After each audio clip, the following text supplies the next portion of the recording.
tumawag lang ako, sir, kasi nga, di ba, wala pa yung ating approval up until now. So, as per Yes, checking ma'am. kasi, sir, August 9, na-launch yung ating visa. Ano po? Yes, ma'am. So usually kasi 1 month kasi talaga to bago lumabas yung ating pong approval or yung ating result dun sa embassy bago siya lumabas, usually 1 month. And that's the Yes, reason ma'am. din bakit ako napatawag kasi tawag dito para na mapag-usapan natin yung about po dun sa ating application. Ano po? Yes, Mm. ma'am. Sige po. Kasi September intake tayo. Bali, sir, una lang naman, sir. Actually, sir, yung gusto ko lang naman sabihin sa inyo is congratulations. Kasi, approve na yung ating pong visa. So, congratulations. Naka-receive ko lang ng anyo pong approval this morning. Kaya una ko kayong minessage. Yes. Thank you, ma'am. Thank you very much, ma'am.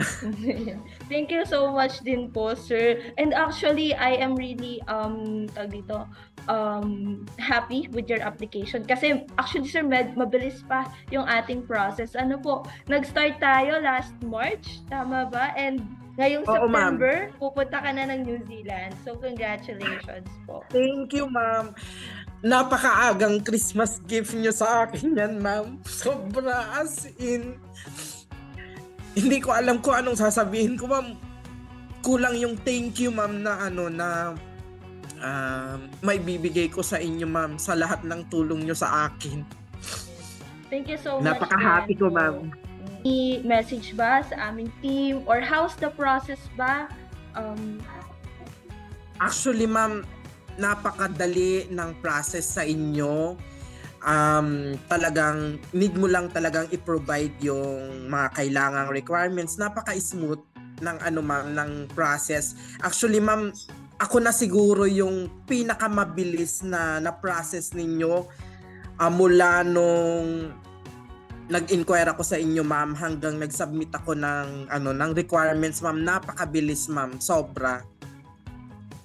Thank you po. And with that, sir, with your experience, would you recommend Ideal Visa sa ibang aspiring dairy farmer na gusto din po mag-process ng kanilang student journey in New Zealand?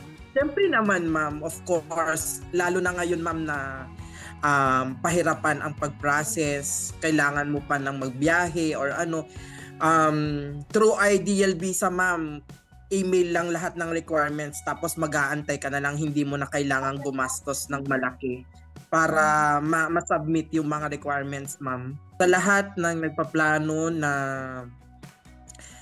mag-apply as dairy farmer sa New Zealand, ituloy nyo lang yan. Palaging maniwala sa Panginoon na darating din ang oras na para sa inyo. At huwag mawalan ng pag-asa, palaging ituloy ang pangarap. Laban lang, kapit lang. Thank you so much, sir. Ang ganda-ganda ng message para sa kanila. So, yun, ma'am, maraming salamat din po.